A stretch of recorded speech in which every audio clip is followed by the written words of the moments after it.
What we're going to learn today, I haven't found this in a specific book, so I'm not teaching you exactly what the book says. It's something I thought to put together a few pieces basically based on a letter of the Rebbe. But in order to, I think, appreciate what the Rebbe is really telling us, it's better to see the things a little bit more wide, so to speak. So let's start. Maybe certain ideas you already know. I'm just going through them in order to reach the main idea that I want to really teach. Okay, so again, let's just look at the title, Bnei Noach and Shituf. We're going to learn what Shituf means. Literally means association. Can a person actually associate God with something else? Can you pray to an angel? Can you pray to something else, being not Jewish? If you're Jewish, forget it. You cannot. It's forbidden. It's clear. Everybody agrees to this. The question is, what happens if you're not Jewish? Can you do it? So it's not so to speak, black and white. It's not so clear. So let's try to understand this a little bit. First idea that I wanted to bring is from the Rambam. The Rambam, Rabbi Moshe ben Maimon, Spain, 1100s. The truth is, he wrote his book, Mishneh Torah, his main book, for Jews, not for non-Jews. But the ideas that we're going to extract from his book apply 100% to non-Jews also. It's not something that I say. That's something I found in the books, certainly. Now, so I assume you know how to read, so I'm not going to read the whole thing. And I assume you know basically the idea, what we're talking about, which is that God is the real being, primary being, main being, and knowing this, this is one of the emphasis that the Rambam actually brings to this idea of knowing God instead of believing in God, which is in itself a whole big subject, which I'm not going to go deep into this. But the point is, we have to understand this. We have to know this. The difference, very basic difference between faith and understanding is that understanding is something, as the word says, it fits in your mind. You really get it. You understand it. You could actually explain it to somebody else. It makes sense in a very broad way. It makes sense. That's what you understand. Belief is something that not necessarily makes sense. No, you don't understand it. That's why you have to actually believe it or not, whatever, but you don't understand it. If you understand something, if you know something, that doesn't make any sense to say you believe in that. I'm giving a class right now. Do you believe in that? No, you know that. Because you see it, you understand, etc., etc. Belief, we leave it for something that is completely beyond our minds. Now, the Rambam says clearly, it is a mitzvah, it is a commandment to understand that there's a primary being. How to get there, what does it mean, the details. Okay, we're not going to go deep into this. If time allows us, maybe yes, but basically no. What we're going to understand right now, what we have to know right now, is that there's a God. Judaism is based on the fact that there's a God. Okay, point number one. And this is a very special God. Everything depends on him. He doesn't depend on anything. Very clear and known ideas that the Rambam Maimonides brings, and I brought them there just to have to refresh it in the mind. Let's move on.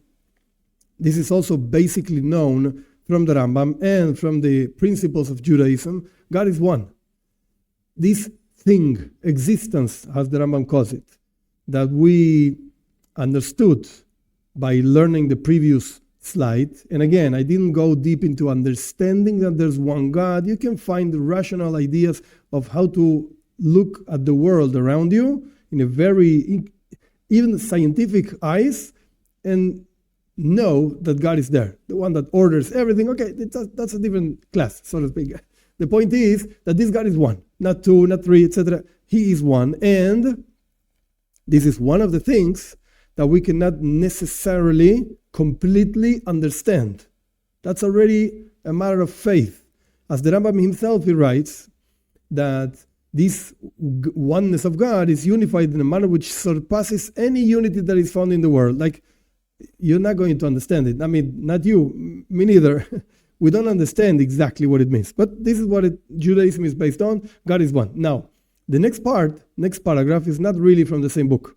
Next paragraph, the Rambam writes in his actual 13 famous principles. The fifth principle is that we should We should only serve God, nothing else. And I'm going to read just that paragraph because I think some parts of it are very important to what we are going to learn about Shituf, about this association thing.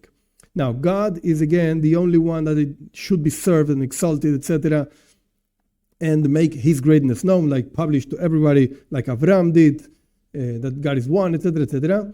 And we should keep whatever He says, His precepts, His commandments, etc., and not to do so to those who are below in existence. Like don't keep any commandment that anything else gives you.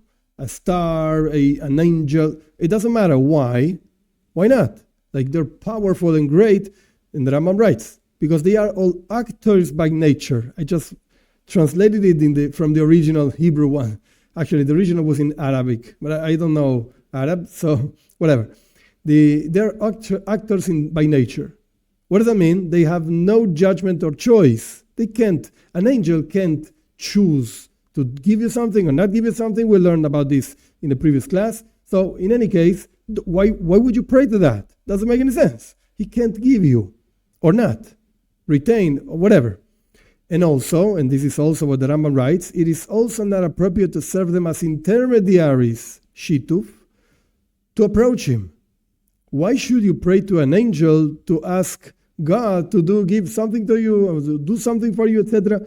He has no choice at all to give you or not to give you. So it doesn't make any sense to pray to Him. Only, finishing the idea of the Rambam, only to Him should the thoughts be focused and leave all else. Like everything else, forget it. It doesn't really matter. So the Rambam is pretty clear. Again, this text is also written for Jews, even though we can extract and understand and apply actually certain principles from these 13 principles to non-Jews also, but the text itself was written with Jews in mind. So the Rambam is saying Jews cannot have any intermediaries at all, doesn't make any sense, don't pray to anything else. All right, so we learned it from the idea that there's a God. From the Rambam, we learned that you should only pray to God, He's only one, etc., no intermediaries. Now, why? What's the problem with the intermediaries? So this is a very small part from a huge book, which is called Sefer HaIkkarim, written by Yosef Albo. He lived in Spain also, around 1300s, the end of 1300s, 1400s. And this book is actually a very, very big criticism to the Rambam's 13 principles. Rabbi Yosef Albo says there are actually only 3 principles, which is a theme, a subject in itself. What are the 3 principles? And he wrote a whole book called the Book of the Principles. He thinks it's only 3. And his teacher, actually, Reb Chasdai, thinks it's only 6. So the student went even further. The teacher says it's only 6 principles. Rambam says 13. Teacher says, Reb Chasdai, that's what the name was. He says 6, and Rabbi Yosef Albo says 3. But within all the book, it's a whole philosophy complex book. He brings these 4 ideas. Why should you only serve God and pray to God? Nothing else. I actually included these 4 ideas in the app, in the Bnei Noach app, because I think it's a very good thing to focus before praying, to know what you're doing, actually. So he brings, I cut it up a little bit, but he brings like this following ideas. First of all, you can only really ask from somebody that never changes. His goodness never changes. If you ask me, one day I woke up in good mood, so you ask me and I give you. And one day I woke up, everybody has good days and etc. And I'm going to say no. Whatever you ask me, I don't really care because I don't feel well. I'm going to say no. That's it. Bye-bye. Why? Because I'm a human being. Better days, worse days, etc. So if we're going to say the same thing about God, so it's a problem. Why should you ask me or whomever changes? The only one that makes sense to ask anything is God, because He doesn't change. His goodness doesn't change. Second point, He doesn't need the help of any other creatures, so to speak. If He needed help, His goodness wouldn't be complete, so to speak. Suppose, ask me $1 million. Okay, you can ask me, it's fine. I'm going to say no. Why? Because I don't have. I can go to the bank and ask. I don't think I'm going to do it, but whatever. I can ask for $1 million and give you. But I don't have. I need help to be able to actually fulfill your request. God doesn't need help of anything in the world. He can fulfill his requests by himself. So he's the only one that makes sense to ask, because he really has the power to give you or not, whatever. Moreover, he has the capacity, God, of giving opposites at the same time. So suppose I need, a new car. So I'm asking God, give me a new car. And there's a guy over there that needs to dispose his many cars. So he's asking God, take care of my cars. I can't take care of this and take care of this anymore. I have 10 cars. I need only 2. So take 8 cars. Do whatever you want and take from me 8 cars. So wait a second. I'm asking to have a car. And somebody else is asking to get rid of a car. So the only one that would make sense to ask for something is anyone that can actually at the same time do opposite things. And that's only God. And the last idea, nothing can prevent God from doing whatever he wants. And of course, any human being, any angel or anything a person might think he can or she can pray to, there are certain things in the world that prevent us from fulfilling our wills. As any grown-up knows, that sometimes you want things and you really, etc., but it doesn't happen. For whatever reason, it doesn't happen. Why? Because there are things that prevent you from fulfilling your will.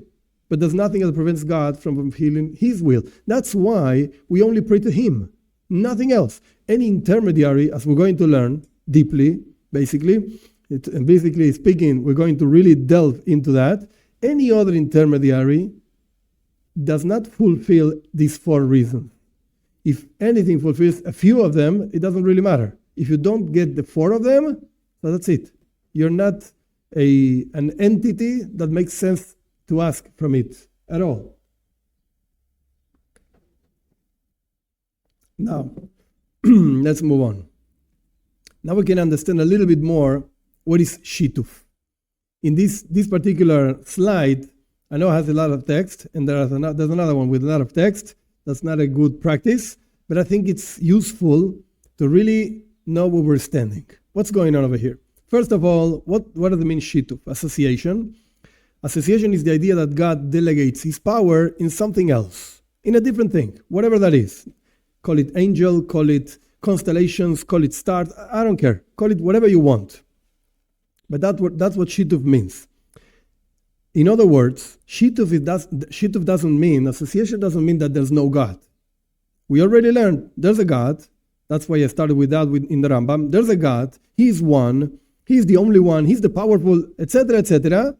But maybe he leaves some of his powers in the hands of something else. Call it whatever you want. In the hands of something else. That's what Shituf means. That's the definition of Shituf. For Jews, I explained already this, it's completely forbidden.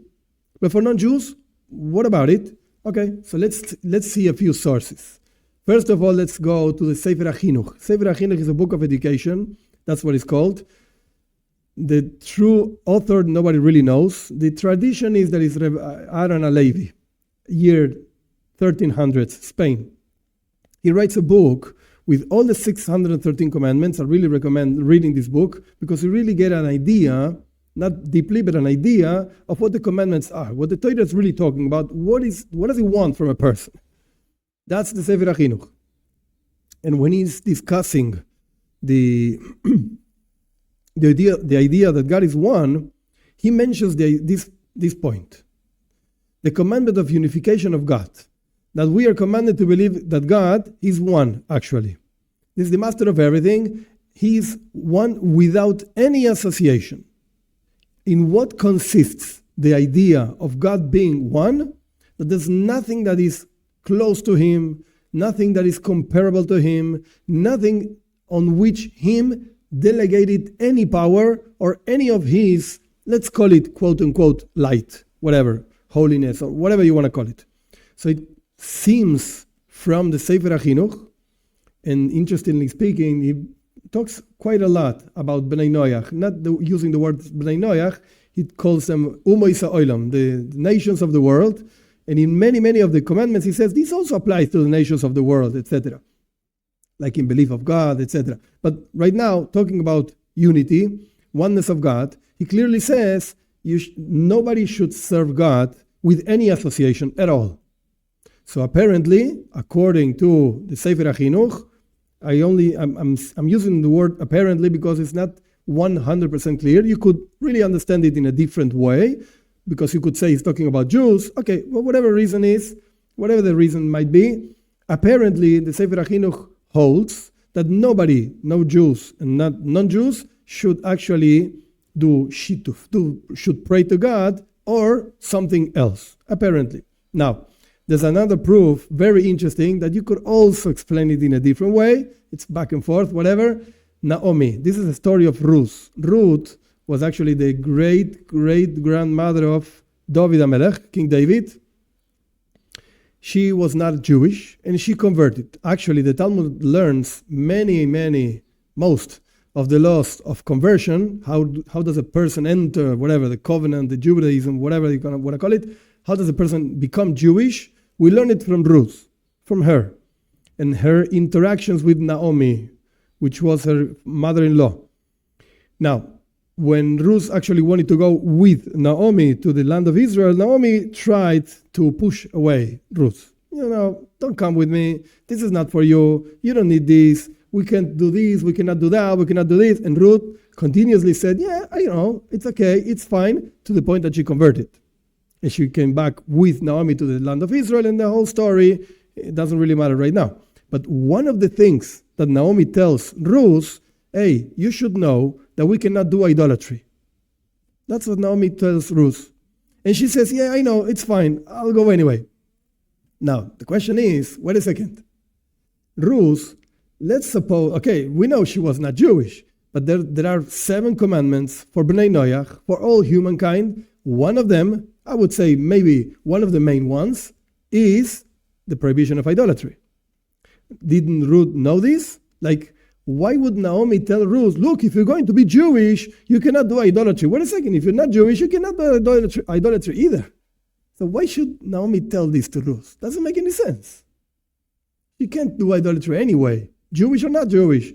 One of the answers, not the only one, but one of the answers is, Naomi was telling Ruth, look, until now you could pray to something else because you're not Jewish. But from now on, maybe you should know you cannot pray anymore like this. Not even this. You cannot do this. And Naomi says, and Ruth says, okay, that's fine.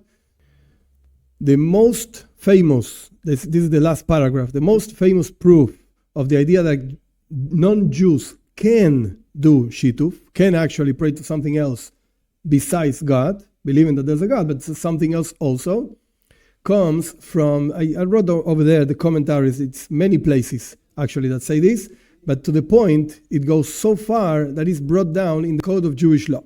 Usually, the Code of Jewish Law has almost none, just very few laws for non-Jews, very few laws. Because the text was thought for Jews, it was a very difficult time of history. Jews were actually persecuted, massacred, whatever. So they didn't, Rabbi Yosef Karo, who wrote the Shulchan Aruch, the Code of Jewish Law, didn't bother basically to write laws for non-Jews. And this is a note in one law. I wrote over there where you can find it. The text is in English also, so you can see the sources by yourself. And he writes that non-Jews can actually swear in the name of God and something else. Whatever that something else is, an angel, or whatever you want to call it. It seems pretty clear that Shituf is allowed for non-Jews. So we see a few places that Shituf is not allowed. We see from other places, and actually many commentaries, that Shituf is allowed. So what do we do in a practical sense? What should be the attitude, the proper attitude? So first of all, let's try to understand, and this we're going to spend a little bit more time to explain this particular slide. Let's first of all try to understand why would it be allowed? Because it sounds, apparently, doesn't make sense. God is one, and we should only pray to Him, as we learned from the Sefer HaIkkarim, etc. Why should we pray to something else? So this part of the text, I copied a few pieces, most of it, but a few pieces, from a commentary. This commentary is called Mikdash Melech. It's a commentary to the Zohar in Kabbalah, whatever. We're not learning Kabbalah, don't worry. But the commentary was written by Shalom Buzaglo. It's a Moroccan rabbi, very respected commentary on Zohar. And he writes basically like this. If you ask yourself, why is it permitted for them? Like he's writing, trying to understand, why would non-Jews be allowed to pray to something else besides God? He explains like this. All the souls of the nations, like non-Jews also have souls, of course, and they're human beings, of course, etc. All the souls of these people, the nations, come from the world of Asiyah. Parenthesis, of course, it's a Kabbalistic rabbi, a Mekubal, and he's writing a commentary on a book of Kabbalah, so he doesn't really bother to explain everything. I'm not going to explain everything either, but the point of what he's saying is there are different expressions of God in different quote-unquote worlds. Not worlds like Mars and Venus or whatever, no. Worlds means different spiritual levels. The lowest of the spiritual levels is called the world of Asiyah, actions. That's what it means. It doesn't really matter what it is. But, and by the way, the parenthesis between the parentheses, many of the souls of the Jewish people also come from the world of Asiyah. Most of us, I include myself, come from here. So we're not saying anything bad about anybody. So the point is like this. The souls of the nations come from the world of Asiyah, from a lower spiritual level. Again, some Jews also we come from there. And I include myself. So don't worry. But the point is that it's a low level. And there is only a faint light of holiness to be found in that world. That's why, for everybody, Jews and non-Jews, it's difficult in many situations in life to actually find, so to speak, God, find, quote unquote, the light. It's not so easy. You need work, a lot of work sometimes. Why? Again, because in this particular world, one of the qualities of the definitions of this particular world called Asiyah, action, is a very, very faint light of holiness.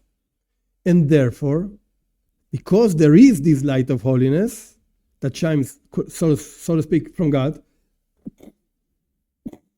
I'm sorry. Therefore, they must believe in God.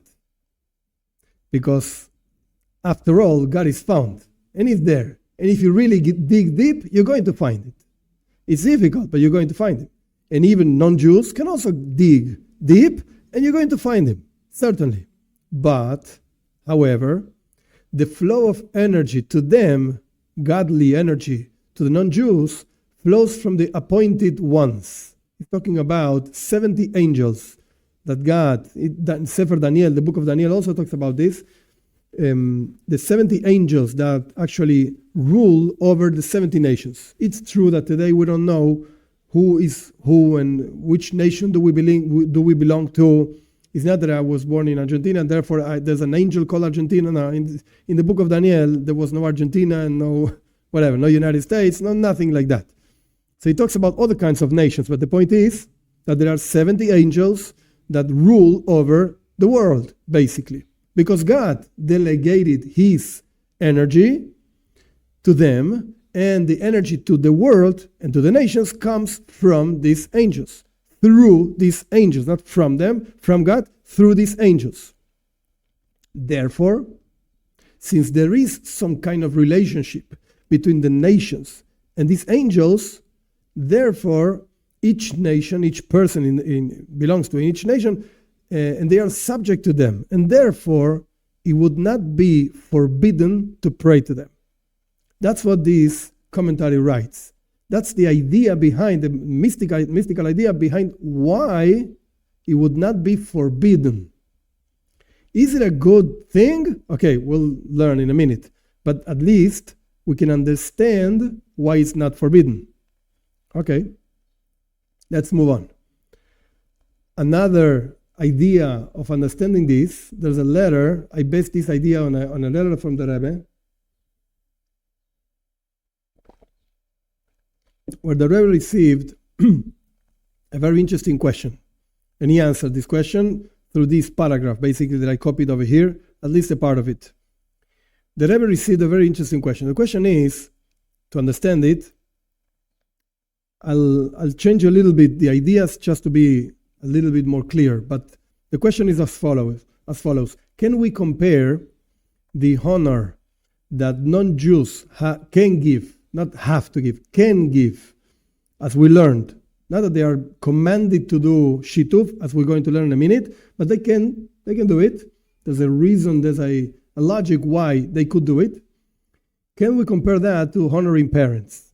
There's an obligation by Jews and also non-Jews for different reasons, but for Jews is from the Ten Commandments. For non-Jews, we can say it's a rational thing or different ideas. But the point is, non-Jews also should honor parents.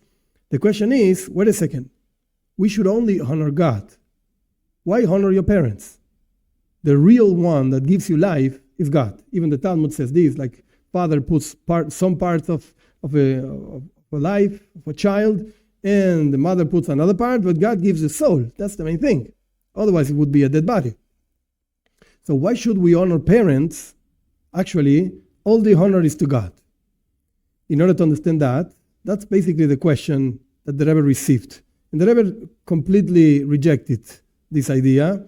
With the explanation that I wrote over there, we're going to learn it together. But first of all, there is such a logic in Judaism. If you see the Ten Commandments, even though they were not written for non-Jews, but you can learn it anyway, if you see the Ten Commandments, you find 5 commandments. The first 5 are from a person to God, your relationship with God, and the second 5 is your relationship with the world. Don't kill, don't steal, etc., etc. But there's one exception, a problematic, so to speak, exception. Honoring parents is between the first 5, but it's between you and your father, not between you and God. So, wait a second, what's going on over here? So the Ramban, Nachmanides, writes about this, and he says like this, basically. The Torah starts talking about honoring the father, and then the mother, whatever, it goes together. But you should know that your father is to you, your father and mother is to you like God to the creation. And God associates himself with his creation, father and mother, in a way that God is your first father, and then your real, so to speak, physical father and mother are your second and last father and mother. That's what the Ramban writes. So there is such a thing as association between God and your parents. That's why it's not a problem as honoring your parents. Why? Because by honoring your parents, you're actually honoring God. That's the explanation that Ramban gives.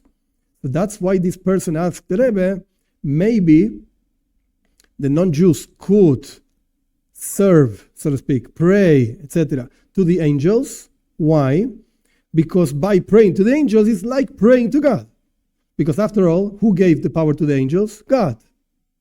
That's the question, basically, the Rebbe received. And he answered, in my humble opinion, besides being a chosed from my Rebbe, he answered in a very interesting way. Because what we're going to see from the answer, that we're going to learn together, from the Rebbe's view comes out something interesting. We have ideas, opinions that say Shituf association is forbidden. And we have other opinions that say Shituf is allowed. The Rebbe is basically going to answer, you don't need to actually decide who's right and who's wrong. The truth is, both are right. And this is a very famous idea in Judaism. Judaism doesn't have a binary logic. The world, the Western world is used to binary logic. Either one is right or the other one is right. Both cannot be right at the same time. And Judaism comes, and the Talmud is full of this, like a different kind of logic. One says one thing, like Shituf is allowed. The other one says, no, Shituf is forbidden. And there's a third opinion that says both are right. How can it be both are right? Yes. This is what we're going to see. Let's go to the answer of the Rebbe. The Rebbe answers like this. Look, don't compare honoring your parents with honoring the angels. A non-Jew praying to the angels. No. Even though the nations of the world were not forbidden, the Rebbe says clearly, he goes on that path. so to speak, not forbidden to associate God with something else. And it comes from, as explained before, from the Rambam, the Shulchan Aruch, and the Code of Jewish Law, etc. They were certainly not commanded to do so. Like, it's not a mitzvah. God is not necessarily happy about it. Does he forbid it? No. Is he happy about it? No. How do you know that? The Rebbe says, God forbid. There's no commandment of honoring angels or stars or anything like that. What's the difference between father and mother? Regarding father and mother, we were commanded to honor and fear them. Why? What's the difference? Because apparently it's still association of God with something else. The reason for this is understood, says the Rebbe, because the 70 ministers don't have free will. Angels don't choose, don't have free will, like the rest of the angels. Just the 70 ministers and the rest of the angels, none of them have free will. But this is also the same idea we just learned before from a Mekubal, Shalom Buzaglam, since the energy to the nations comes from the 70 ministers, it gives rise to their error, and they were not warned against making that error. I'll explain in a second. And the Rebbe ends up saying, look at Rashi in such and such place. We're going to learn this in a minute. What's the answer the Rebbe is giving, besides Rashi, as we're going to learn in a minute? The Rebbe is saying very simple. Look, father and mother, after all, have free choice. You could choose not to have children and do whatever you think you can do, or have to do whatever, not to have children. You could do that in many ways. Angels don't have free will. So when a father and mother decide to have children, it's true. It doesn't depend 100% on them. There's many, many people around the world, and Hashem, God should help them, whatever, that want to have children and can't, for whatever reason. I don't know. It's not my thing. But if they choose not to have children, of course they're not going to have children. Of course God can do anything he wants, even if they choose not to have children, Okay, but there's certain ways that there's no way they could have children. There's a story about, I'm not going to go through the whole story, it's not a very nice story, but whatever. There's a story about Ben Azai. Shimon Ben Azai, he lived in the times of Rabbi Akiva. We're talking about a year 120, around 120 of the Common Era. Shimon Ben Azai was such a guy that he was so much into Torah, so much into learning, that he got married to the daughter of Rabbi Akiva. Rabbi Akiva felt this guy was so high, he gave him his daughter. And I don't remember exactly if short time afterwards or the next day after the marriage, I don't remember exactly, okay? But whatever the case is, he went back to Rabbi Akiva with the daughter and said, here she is. Nafshi chashka b'Torah. My soul wants Torah. I'm sorry. I can't get married. It's not for me. It's not for me. So he gave back the daughter. He divorced or whatever. He gave her back. I can't. It's not for me. So there is such a thing as, okay, there's no way Rabbi Ben Azai is going to have children. Forget it. He's not married. So what I'm trying to say is that, of course, God decides everything. We got that. But the point is, if father and mother decide to have children, there's a possibility at least that they're going to have children.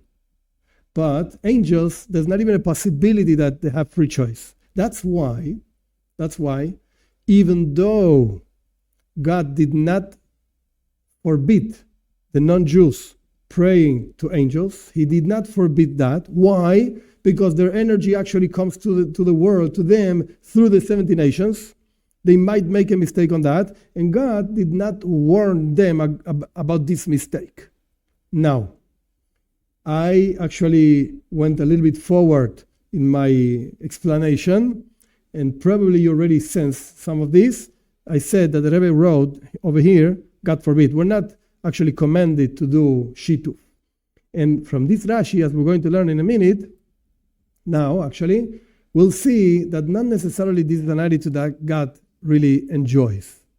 So, as we're going to see later in the conclusion, basically, we're going to learn Rashi in a minute now, but basically there are three ideas over here. Idea number one, Shituf is forbidden. Forget it. God forbade it to the Jews and for the non-Jews. And there are opinions like that. Second point of view is, look, Shituf is allowed. God allowed Shituf. Is it wrong? No, God allowed it. What's the problem? And even we learned like a deep explanation because the energy, etc., comes to them. Okay, so God allowed it. And then there's the Rebbe's view. Based on this Rashi, the Rebbe's view is, God allowed it, but he doesn't like it. Huh? Yeah, both are right. It's forbidden and it's allowed. Why? Because the fact that it is allowed, it's an halachic thing. It's a law thing. You're allowed to do this. But the not allowed, quote unquote, means God doesn't like it. And not only he doesn't like it, he's going to punish it. What? Yeah. Let's learn a verse from the Torah. Over there, Dvarim in Parshas Vaischanan, the Torah says, Moshe Rabbeinu, this is a classical, traditional drawing of Rashi. I don't know if it's true or not, but that's what people draw, whatever. Now, the Torah says in Parshas Vaischanan, Moshe Rabbeinu talking to the Jewish people. And when you look up to the sky, and behold the sun, and the moon, and the stars, again, he's talking to the Jewish people. The whole heavenly hosts, like all the constellations, you must not be lured into bowing down to them, says Moshe, or serving them. These, your God, okay, Hashem, allowed it to other peoples everywhere under the heaven. Oh, what's Moshe Rabbeinu saying? What's the Torah saying? Look, Jews have God. Non-Jews, okay, stars and all of that is for non-Jews. This is what Moshe Rabbeinu is saying in the Torah. Now let's learn Rashi. Rashi has a few points in his commentary. Some more important for us right now, some less important, but let's learn it's not so long. Unless you lift up thine eyes, whatever, your eyes in the heaven. Why would you lift up your eyes? To ponder on the matter, to think about it. That's what it means to lift up your eyes. Like not just looking up, oh, very nice, the heavens. No. Think about it. If you actually entertain the ideas, to set your heart, says Rashi, to go astray after them. You really think of it. That's what it means, says Rashi, to lift up your eyes to the heaven. Really think and contemplate the idea of doing service to something else. Okay, that's the explanation of Rashi, first point. Second point, which the Lord assigned and allotted to them, whatever. Why would God assign the stars, the moon, the sun, etc., to them under the heavens, etc.? Simple explanation, very simple. To give them light, to give light to them, to all peoples. That's what the Talmud says actually. You need the sun to give light. That's what it means. God allotted the sun, the moon, etc. to the world. And then Rashi says, Davar Acher. I'll bring you another explanation. And look at this explanation, it's very, very interesting. Which God assigned to them as deities. I stress the word, but Rashi just says it simple. Deities. God is telling us through Moshe Rabbeinu that God himself allotted, assigned, whatever, sun, moon, constellations, etc., for the non-Jews as deities, as quote-unquote gods. He did not prevent them from going astray after them. These are the words of Rashi.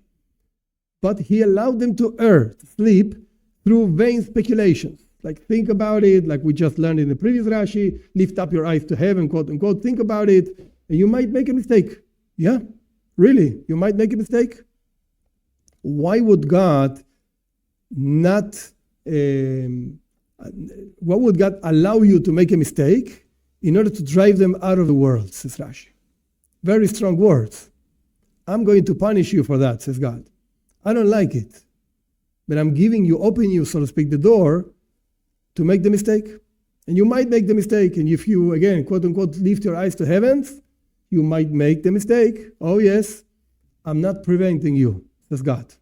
But if you make the mistake, you're out. That's it. Out. Completely. And he brings a proof from a psalm, whatever, you can learn the proof. So we see from this Rashi a very interesting thing. And this is the opinion of the Rebbe, actually, about this idea. That's why I'm going back in a second. That's why the Rebbe himself says, look at Rashi over here. By explaining the difference between honoring parents and honoring angels. Parents can choose, angels can choose, cannot choose. That's what I mean.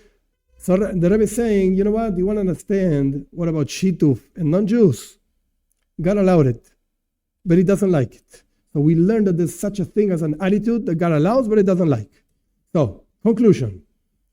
The belief of God, on God is a commandment for Bnei Noach also? Yes, 100%. Why is it not in the list of 7 commandments? Hey, tell me these 8 commandments. The Talmud itself asks this question, not regarding belief, but in general. There are other commandments for Jews, for non-Jews also. And the Talmud says very simple. I don't know why, but this is what the Talmud says.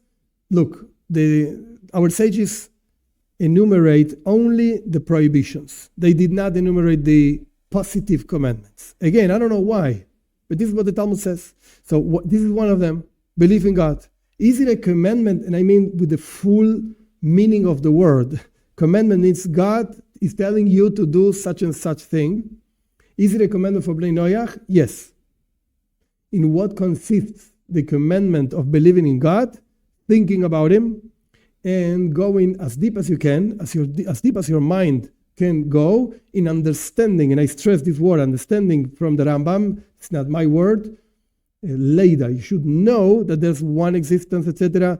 And in order to understand that, you have to learn Torah, how Torah understands God, etc., etc. Okay, that's point number 1.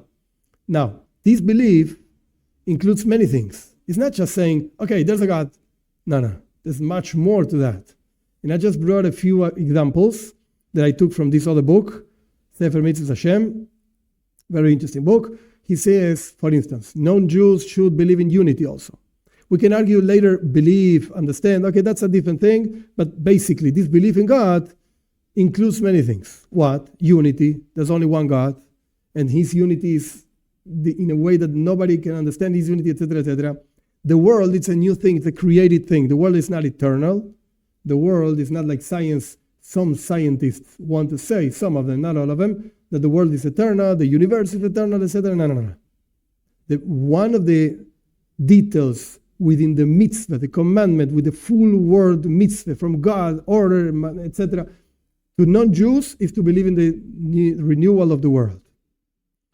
The creation, something from nothing, he brings.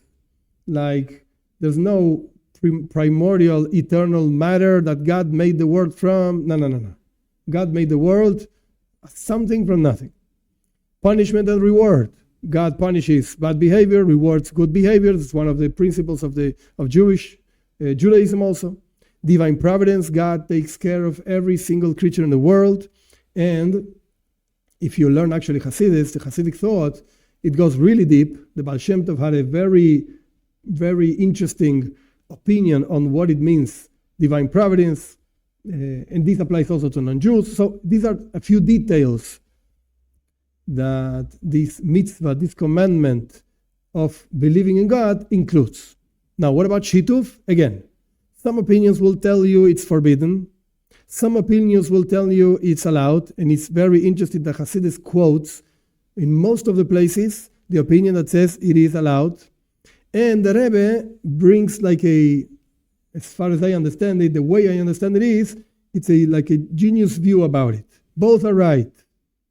Why? It is allowed, but it's not a behavior that God likes at all. And not only God doesn't like it, He'll punish whomever goes on this path, so to speak.